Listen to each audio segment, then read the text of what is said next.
Good afternoon students, कैसे हैं आप सभी। उम्मीद करता हूँ आप सभी अच्छे हैं।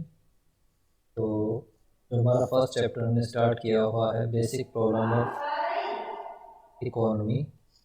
मेरा नाम दीपक कुमार है, assistant professor department of economics. तो हमने कल एक पार्ट किया था इसका, और आज इसका हम पार्ट नंबर 2 जो है उसकी स्टडी कर लेते हैं। तो इसमें हमने क्या है, इकोनॉमी जाना था कि इकोनॉमी क्या होती है। एक ऐसा एरिया जहाँ पर क्या है, लोग लाइवलीहुड के लिए काम करते हैं और पैसा कमाते हैं।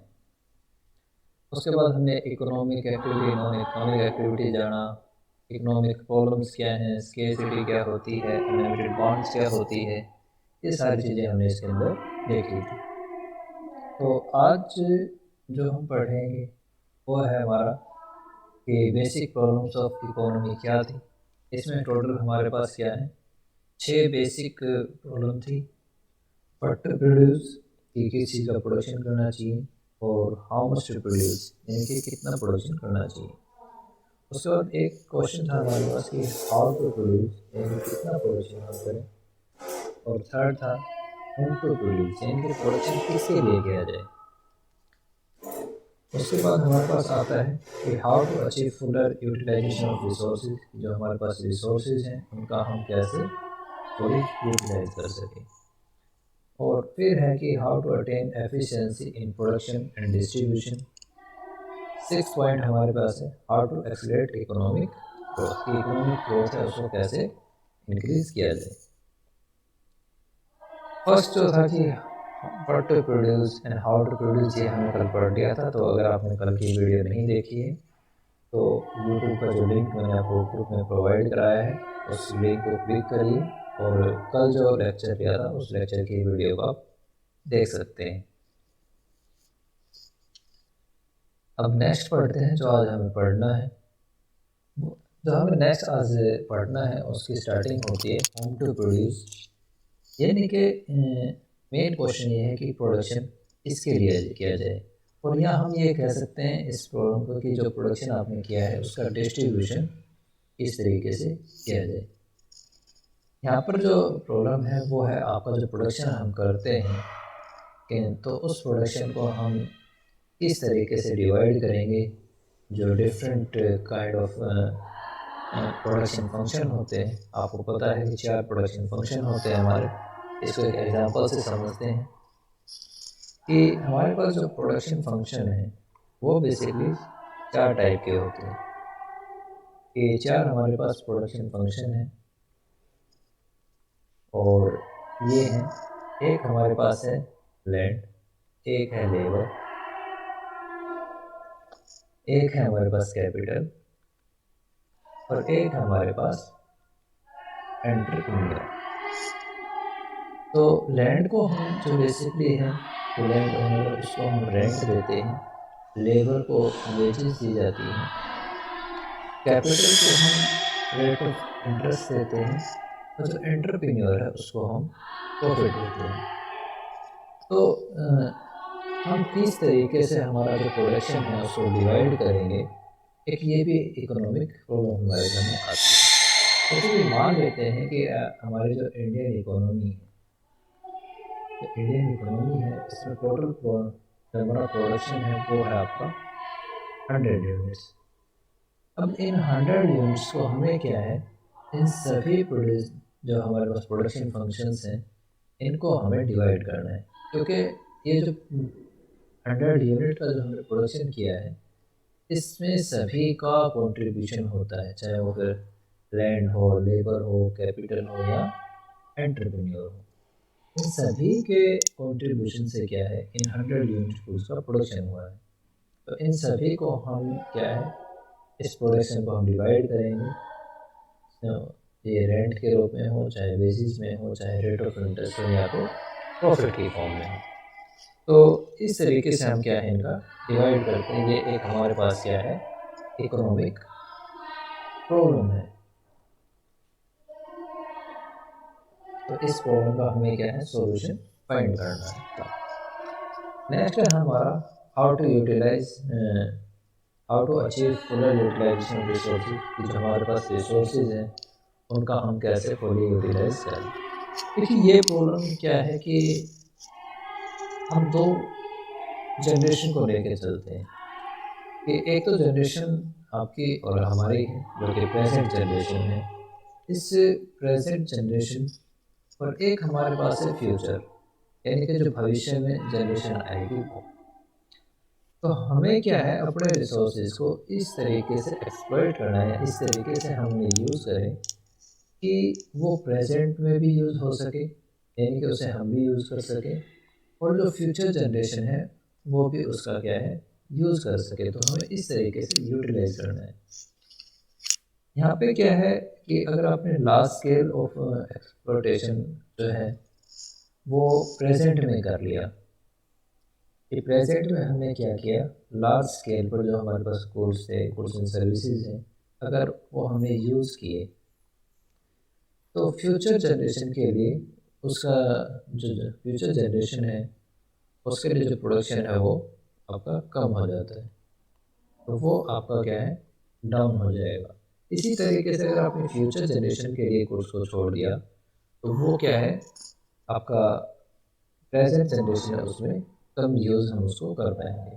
तो इसमें एक हमें क्या है बैलेंस की ज़रूरत है, और बैलेंस किस तरीके से अचीव किया जाए ये भी हमारे सामने एक इकोनॉमिक प्रॉब्लम की तरह सामने आ जाता है कि हमारे जो वांट्स हैं लिमिटेड, हम उसको किस तरीके से पूरा करें।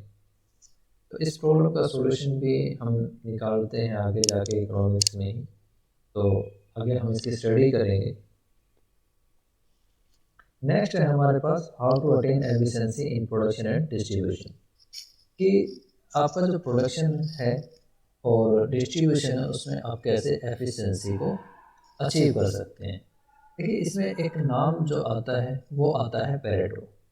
पेरेटो एक इकोनॉमिस्ट हैं और इन्होंने क्या है बताया था एक कि हम किस तरीके से एफिशिएंसी को अचीव कर सकते हैं। बेसिकली इन्होंने कहा कि ये दो पर्सन हैं, एक ए पर्सन है और एक बी पर्सन है। अगर हम ये कहें कि एक पर्सन को हम क्या है वेलफेयर जो है उसका उसका वेलफेयर अगर हम इंक्रीज करना चाहते हैं एक पर्सन का, तो दूसरे पर्सन का जो वेलफेयर है वो अपर डिक्रीज होता है। तो जो पेरेटो है, पेरेटो कहते हैं कि आपका जो एफिशिएंसी है वो इस तरीके से होनी चाहिए कि अगर आप ए पर्सन का जो वेलफेयर है उसको आप इंक्रीज तो करें, लेकिन उसका इफेक्ट क्या है बी पर्सन के वेलफेयर के ऊपर ना जाए, यानी कि इसकी जो इसका जो वेलफेयर है उसमें नो चेंज रहना चाहिए कि एक के कारण दूसरे के वेलफेयर के ऊपर इफेक्ट ना पड़े। यहाँ पे हम नो इफेक्ट कंडीशन को देखते हैं। तो ये हम इस तरीके से थ्योरीज जो है वो बेसिकली जो पेरेटो ऑप्टिमिलिटी की थ्योरी है वो काफ़ी लेंथी थ्योरी है, और जब आप मास्टर्स करते हैं एम ए इकोनॉमिक्स अगर आप करते हैं तो उस टाइम में हम इन चीज़ों को माइक्रो इकोनॉमिक्स के अंदर पढ़ते हैं। पेरेटो ऑप्टिमिलिटी की कंडीशन क्या है, हम कैसे उसे अचीव करते हैं। तो इस कंडीशन के बारे में हम यहाँ पे बात करते हैं। बेसिकली क्या है कि अगर आप एक का वेलफेयर इंक्रीज करना चाहते हैं तो ये पॉसिबल नहीं है कि दूसरा उसी कंडीशन में रहे, क्योंकि हमारे पास रिसोर्सेज लिमिटेड हैं। इसका हम आगे जो है सॉल्यूशन निकालते हैं प्रोडक्शन पॉसिबिलिटी कर्व में, वो तो हम थोड़ी देर में देखेंगे कि हम उसको कैसे यूज़ करते हैं और वो क्या होता है। इसके बाद है how to accelerate economic growth. देखिए चाहे इकोनॉमी कोई भी हो उसका मेन मोटिव जो होता है वो होता है इकोनॉमिक ग्रोथ को अचीव करना या इकोनॉमिक ग्रोथ को बढ़ाना। अब ये इकोनॉमिक ग्रोथ को हम जो बढ़ाने की बात कर रहे हैं तो ग्रोथ का मतलब क्या है कि जो इकोनॉमी के अंदर जो लोग रहते हैं उनका स्टैंडर्ड ऑफ लिविंग, जो उनका जीवन स्तर है आप उसको कैसे बढ़ा सकते हैं, जो उनका जीवन स्तर है उसको इंक्रीज़ करना, यानी कि उनके पास अच्छी हेल्थ हो, उनकी हेल्थ फैसिलिटीज़ उनके पास अच्छी हो। उसके बाद जो इनकी इनकम है जिसको हम पर कैपिटा इनकम बोलते हैं, प्रति व्यक्ति है, वो भी ज़्यादा हो। फिर एजुकेटेड भी लोग हों, इन चीज़ों को कैसे बढ़ाया जाए, ये भी एक इकोनॉमिक प्रॉब्लम है। और इन चीज़ों को बढ़ाने के लिए एक चीज़ का तोड़ना बहुत ज़रूरी है, जिसको हम बोलते हैं विशियस सर्कल ऑफ पॉवर्टी, यानी कि दरिद्रता का दुष्चक्र। ये जो दरिद्रता का दुष्चक्र है, इसको तोड़ना बहुत ज़रूरी होता है। ये चक्र क्या होता है, बेसिकली कि अगर किसी इंसान की क्या है, इनकम जो है वो कम है, अगर कम इनकम होती है तो वो सेविंग भी क्या करेगा, कम करेगा। अब सेविंग अगर कम है उसकी, तो बैंक में वो पैसे क्या है, कम ही जमा करेगा। अब अगर बैंक में पैसे कम जमा करेगा तो बैंक जो है, जो लोन देते हैं वो भी कम दे पाएंगे। अगर लोन नहीं दे पाएंगे तो इन्वेस्टमेंट भी आपका क्या होता है, इन्वेस्टमेंट भी कम होता है, लो इन्वेस्टमेंट होगा। लो इन्वेस्टमेंट होता है तो प्रोडक्शन जो है वो भी लो होता है, और अगर लो प्रोडक्शन होगा तो इनकम क्या है, लो होगी। एक हम ये कह सकते हैं कि सारी चीज़ें क्या है, एक सर्कल में चलती रहती है, और इस सर्कल चलता रहेगा इस तरीके से। तो इस चक्र को क्या है, हमें तोड़ने की ज़रूरत पड़ती है अगर हम इकोनॉमिक ग्रोथ अचीव करना चाहते हैं तो इस ये भी एक हमारे पास क्या है, इकोनॉमिक प्रॉब्लम हमारे सामने होती है, इसको हम कैसे तोड़ पाते हैं, इन सारी चीज़ों की स्टडी आगे हम धीरे धीरे करेंगे। नेक्स्ट आता है हमारे पास प्रोडक्शन पॉसिबिलिटी कर्व।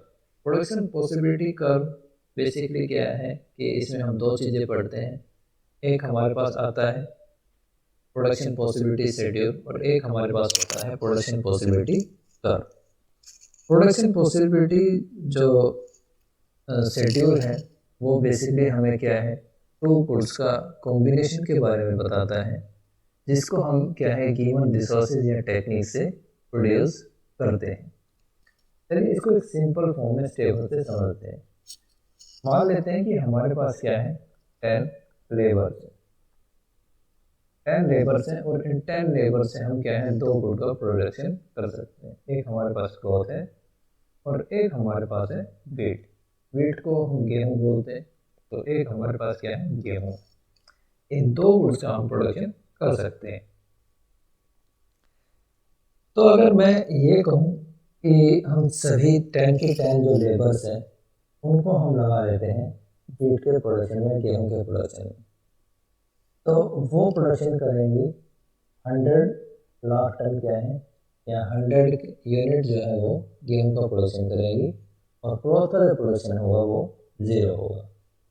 लेकिन धीरे धीरे हम क्या करते हैं, इन 10 लेबर्स को डिवाइड कर देते हैं कि 8 लेबर जो है मैंने वो लगा दी वीट में, और 2 लेबर मैंने लगा दी, जो जो हमारे पास 2 लेबर है उस वो लगा दिया हमने क्लॉथ या कपड़े के उत्पादन में।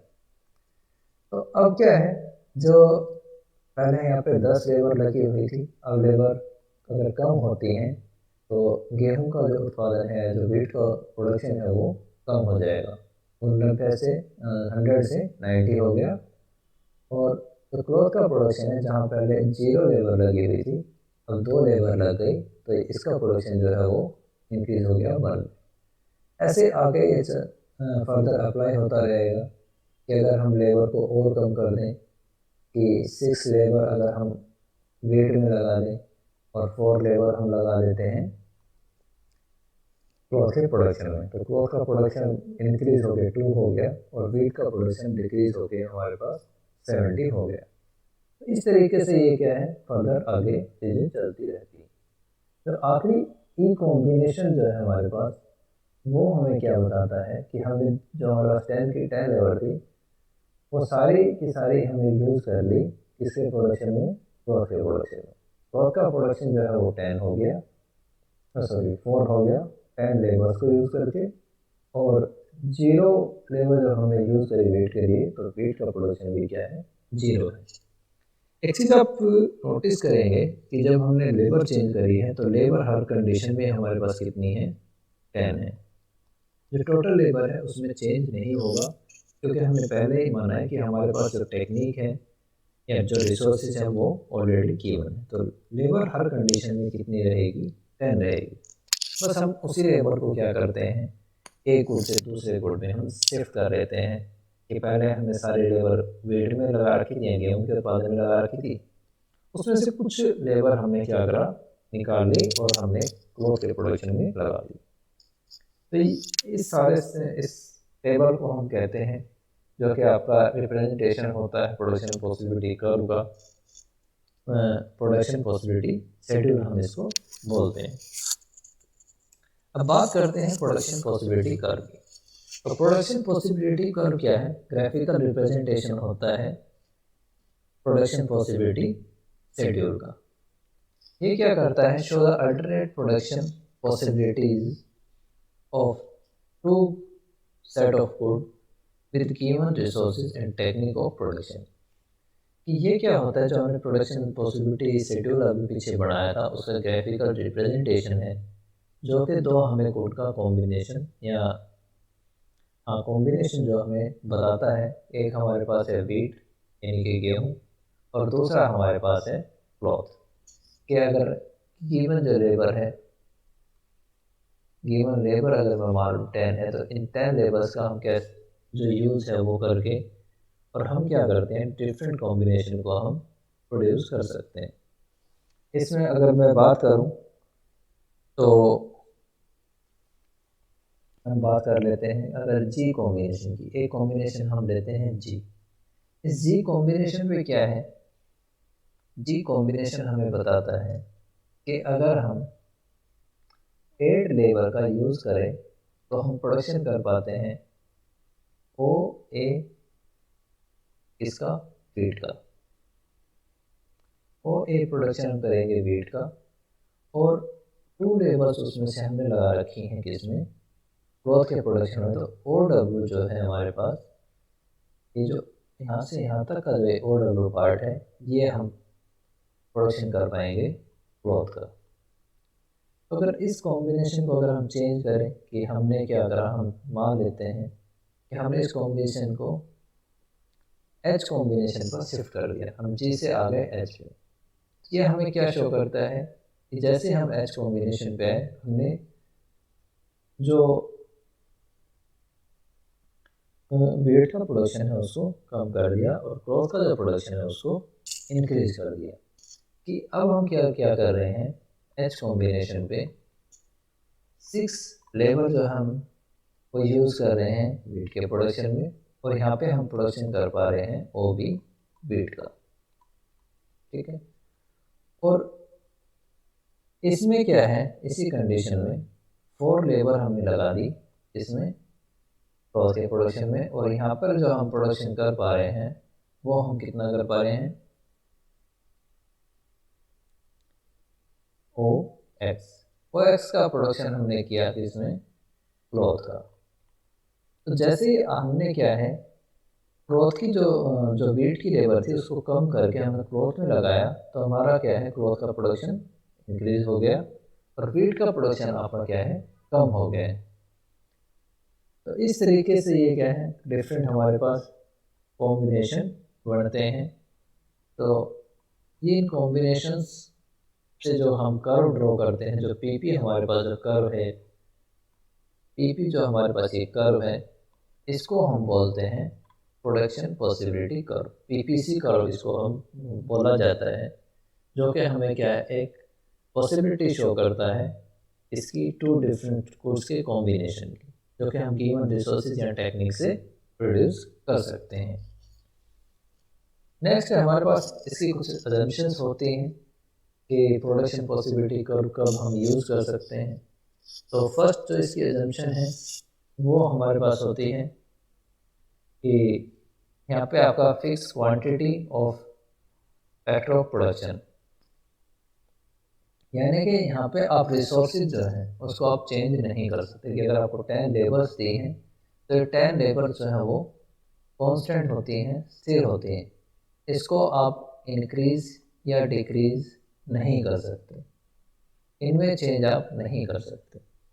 उसके बाद है कि आपका जो सेकंड है fuller utilisation of available factors, की जो आपके पास फैक्टर्स हैं, जो लेबर है आपके पास, उनका फुली यूटिलाइज हो, उनका पूरा का पूरा यूटिलाइजेशन होना चाहिए। कॉन्स्टेंट टेक्नोलॉजी की जो हम टेक्नोलॉजी यूज़ कर रहे हैं वो भी कॉन्स्टेंट हो। ऐसा ना हो कि 10 लेबर तो हमारे पास कॉन्स्टेंट है, बस हमने क्या करा, जो नई मशीनें थी, न्यू मशीन का हमने यूज़ कर लिया, और इस न्यू मशीन का यूज़ करने से हमारा जो प्रोडक्शन है वो इंक्रीज हो गया। तो वो भी इसके अंदर नहीं होना चाहिए, कॉन्स्टेंट आपकी टेक्नोलॉजी होनी चाहिए। साथ में हम दो गुड्स की बात करते हैं। सिंगल गुड के लिए हम प्रोडक्शन पॉसिबिलिटी कर्व नहीं बना सकते, हमें 2 गुड्स चाहिए। जैसे हमने पीछे एग्जांपल लिया था, इसमें हमने एक जो एग्जांपल लिया था वीट का, और सेकंड एग्जांपल हमने लिया था क्लोथ का। तो ये दो एग्जांपल क्या हैं, दो गुड्स इसके अंदर होने चाहिए, ये इसकी मेन असम्पशन है। उसके बाद अगर हम बात करें शेप की, तो जो प्रोडक्शन पॉसिबिलिटी कर्व है इसकी शेप होती है डाउनवर्ड, यानी कि अगर मैं इसका एक छोटा सा आपको ग्राफ बना के बताऊं तो इसकी शेप जो है वो डाउनवर्ड होती है। कैसे? इस तरीके से। ये क्या है, ऊपर से नीचे की तरफ क्या है, डाउनवर्ड होती है। ये शेप इसकी होगी। कुछ कंडीशन में स्ट्रेट लाइन भी होता है, वो हम आगे देखेंगे, जिसको हम ऐसे ये बोलते हैं। तो ये भी क्या है, डाउनवर्ड है। कैसे?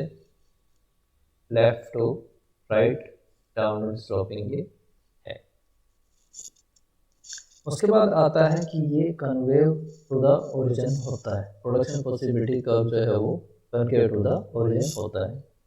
इसका मीनिंग क्या है कि यहाँ पे अपॉर्चुनिटी कॉस्ट है वो इंक्रीजिंग अपॉर्चुनिटी कॉस्ट होती है। अब ये अगर मैं अपॉर्चुनिटी कॉस्ट की बात करूँ तो सबसे पहले आपको पता होना चाहिए कि अपॉर्चुनिटी कॉस्ट होती क्या है। तो बेसिकली क्या है अपॉर्चुनिटी कॉस्ट का मीनिंग, कि अभी आप लेक्चर ले रहे हैं, अभी आप क्या है वीडियो यूट्यूब के ऊपर आप क्या है वीडियो लेक्चर ले रहे हैं, ठीक है। अगर आप वीडियो लेक्चर ना ले रहे होते यूट्यूब के ऊपर, तो आप क्या है घर में कुछ वर्क कर रहे होते, तो आपने क्या है इस वर्क को स्किप कर दिया। इसके लिए वर्क को आपने स्किप किया इस वीडियो लेक्चर को देखने के लिए। तो जो वीडियो है इसकी अपॉर्चुनिटी कॉस्ट क्या हुई, ये वर्क जो आपने क्या है स्किप किया है, किसके लिए, ये वीडियो लेक्चर देखने के लिए। तो इसकी इंक्रीजिंग अपॉर्चुनिटी कॉस्ट होती है, वो कैसे होती है उसके ऊपर हम आगे बात करेंगे। और ये होता है कनकेव टू द ओरिजिन। अब ये कनकेव शेप कैसी होती है, देखिए जो भी आप डायग्राम पढ़ेंगे मोस्टली उसकी शेप जो है वो 3 टाइप्स की होती है। एक जो ये शेप है इसको हम बोलते हैं concave, concave to the origin. ये हमारे पास होती है स्ट्रेट लाइन। उसके बाद एक हमारे पास होती है कॉन्वेक्स टू द ओरिजिन। अगर आपका जो डायग्राम है वो इस तरीके का है तो उसको हम बोलते हैं कॉन्वेक्स टू द ओरिजिन। तो जो प्रोडक्शन पॉसिबिलिटी कर्व है वो क्या होता है, कॉन्वेक्स टू द ओरिजिन। उसके बाद अगर हम बात करें इसके एक्सप्लेनेशन की, तो प्रोडक्शन पॉसिबिलिटी कर्व जो है उसकी टेबल और हम क्या है डायग्राम से उसकी एक्सप्लेनेशन देख सकते हैं। इसमें क्या है कि जो पीछे हमने किया था ये सेम वही है, कि अगर हम यहाँ पे एज्यूम कर लें कि हमारे पास जो गिवन है वो 10 लेबर्स हैं, 10 लेबर्स हमें दी हुई हैं, 10 मजदूर हमें दिए हुए हैं, और इन 10 लेबर से हम क्या करते हैं प्रोडक्शन करते हैं। अगर 10 जो लेबर है उसका कंप्लीट यूज़ हम सिर्फ वीट के प्रोडक्शन में करें तो वीट का प्रोडक्शन हमारे पास होता है 100। ये कॉम्बिनेशन शो करता है हमें ए, कि ए कॉम्बिनेशन है हमारे पास, और ए कॉम्बिनेशन कहाँ है, ये आपका स्टार्टिंग में इस पॉइंट पर, ये पॉइंट आपका क्या है शो करता है 100 को। इसी तरीके से अगर मैं इस डायग्राम में बताऊँ आपको, यहाँ पर ये है हमारे पास 100 यूनिट के इक्वल, और ये है हमारे पास ओ पॉइंट। तो हमारे पास जो कॉम्बिनेशन है कि हमने वेट जो है, वेट और क्लॉथ, तो जो हमारे पास वेट है वो तो होगा 100, और जो हमारे पास क्लॉथ है वो क्या है, 0। उसके बाद हम क्या करते हैं कि जो वेट है उससे लेबर को हम कम कर देते हैं। लेबर हमने यहाँ से हटा के और 2 लेबर हम लगा दी क्लॉथ के प्रोडक्शन में। पहले 10 से अगर हमने लेबर कम कर दी वेट में, तो वेट का प्रोडक्शन क्या है वो डिक्रीज हो जाएगा, और वो हो गया 90। और जो क्लॉथ का प्रोडक्शन है वो इंक्रीज हो गया 1। तो अब जो कॉम्बिनेशन है हमारे पास वो ये बी कॉम्बिनेशन। अभी बी कॉम्बिनेशन क्या शो करता है, ए हो गया, तो ये बी हो गया, ये 90, और ये हमारे पास क्या है 1। ठीक है, तो इसमें हम क्या है डायग्राम को यहाँ पे रिप्रेजेंट कर सकते हैं। इसी तरीके से हमारे पास कॉम्बिनेशन जो है वो सी कॉम्बिनेशन आता है, जहाँ पर हम 6 लेबर जो है वो वीट में लगाते हैं और 4 लेबर हम लगा देते हैं क्लॉथ के प्रोडक्शन में। क्लॉथ का प्रोडक्शन बढ़ गया और वीट का प्रोडक्शन हमारा कम हो जाता है। इस तरीके से हम डिफरेंट डिफरेंट कॉम्बिनेशन को हम यूज़ करते हैं। और जब इन डिफरेंट कॉम्बिनेशन को यूज़ करते हैं, तो इन कॉम्बिनेशन को पैरेलल करते हुए, टच करते हुए जब हम एक लाइन ड्रॉ करते हैं, तो लाइन जो है हमें क्या शो करती है, वो लाइन हमें शो करती है प्रोडक्शन पॉसिबिलिटी कर्व।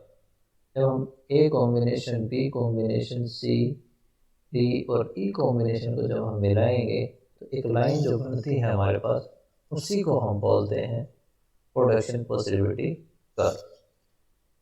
अब ये प्रोडक्शन पॉसिबिलिटी कर्व है, इसमें कंडीशंस अलग अलग होती हैं। वो कैसे होती हैं वो देख लेते हैं एक बार। कि आपका क्या है, इसमें कुछ कंडीशन ऐसी होती हैं जिनको हम अचीव कर सकते हैं, कुछ ऐसी होती हैं कुछ कॉम्बिनेशन जिनको हम अचीव नहीं कर सकते, और कुछ कॉम्बिनेशन है कि जो हमारे पास अटेनेबल कॉम्बिनेशन होते हैं। तो एक इस डायग्राम से हम इसको समझ सकते हैं। ये डायग्राम हमें क्या बताता है कि ओ एक्सिस पे हमने क्लॉथ लिया है और ओ वाई एक्सिस पे हमारे पास वेट है। ये क्या शो करता है, पीपी हमारे पास प्रोडक्शन पॉसिबिलिटी कर्व है। अगर हम बात करें इस ए पॉइंट की, ये ए पॉइंट हमें क्या शो करता है, इनएफिशिएंट यूटिलाइजेशन ऑफ रिसोर्सेज। कि हमारे पास 10 जो लेबर थी, इस 10 लेबर की कैपेसिटी थी कि ये 100 यूनिट फूड का प्रोडक्शन कर सके। बट हमने क्या किया, इस 10 लेबर को यूज़ करके सिर्फ और सिर्फ 80 यूनिट का प्रोडक्शन किया। तो जितनी इसकी कैपेबिलिटी थी उससे कम हमने प्रोडक्शन किया है।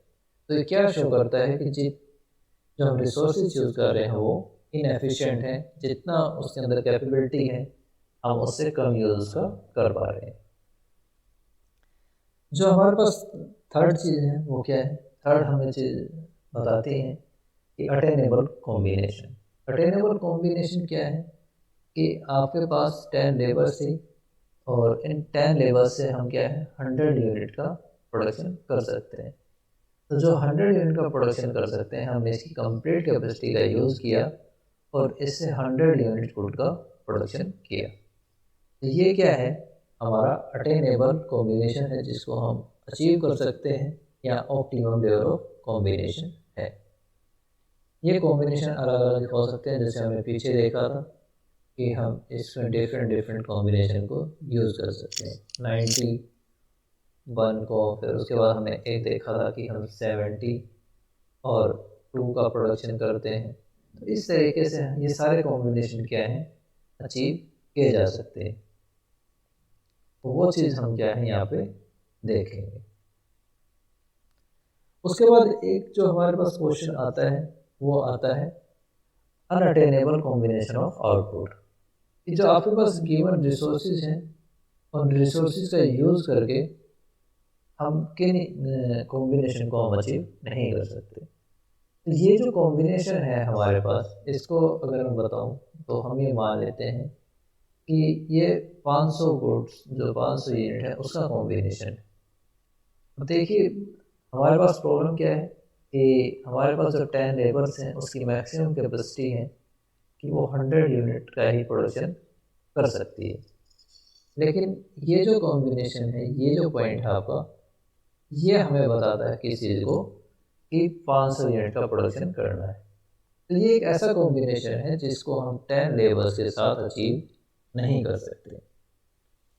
इसी चीज़ को जो है मैंने यहाँ पे शो किया है कि जो स्केर्सिटी है, स्केर्सिटी को हम पॉइंट जो हमारे पास ए है उसे शो कर सकते हैं। और जो है पीछे वाला ग्राफ था, तो उस ग्राफ से हम क्या है, यहाँ पे हमारे पास एफ पॉइंट है जो सॉरी ये एफ पॉइंट जो है वो अनअटेनेबल है, इसको हम अटेन नहीं कर सकते।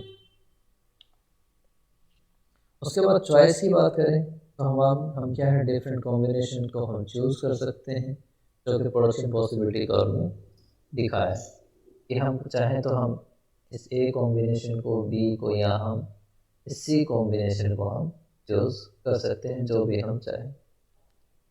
इनमें से हम किसी भी कॉम्बिनेशन को हम सेलेक्ट कर सकते हैं। उसके बाद आता है अपॉर्चुनिटी कॉस्ट। ये जो क्या है, अपॉर्चुनिटी कॉस्ट को शो करता है। अपॉर्चुनिटी कॉस्ट क्या होती है उसका मैंने आपको बताया है। अगर हम बात करें अपॉर्चुनिटी कॉस्ट यहाँ पे प्रोडक्शन पॉसिबिलिटी कर्व में, तो उसको हम कैसे समझ सकते हैं। उसको समझने के लिए हम जो सिंपली ऐसे देख लेते हैं कि